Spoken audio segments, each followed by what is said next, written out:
Before starting the video, don't forget to subscribe to the channel, share with your friends, and like the video. Thanks for your support. Now let's go to the video. The new Dodge Stealth isn't a resurrection of a sports car from the 1990s, but rather the successor to the Durango and the three-row midsize SUV slot.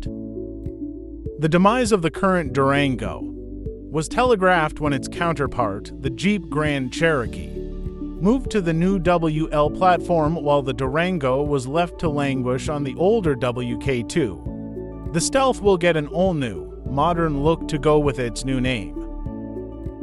SUVs are still the vehicle of choice for most buyers, and Dodge was down to just one with the demise of the mediocre Journey, the aging Durango, which was introduced for the 2011 model year.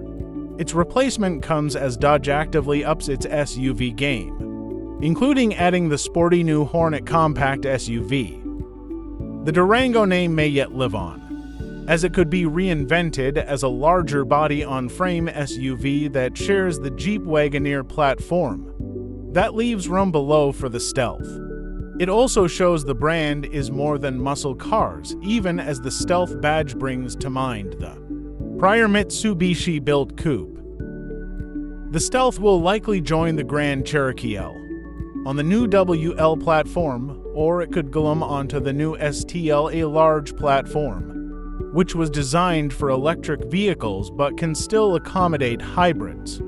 Either way, expect some degree of electrification. The new Hurricane 3.0-liter twin-turbo i6 will make up for the loss of an available Hemi V8 and bring things full circle.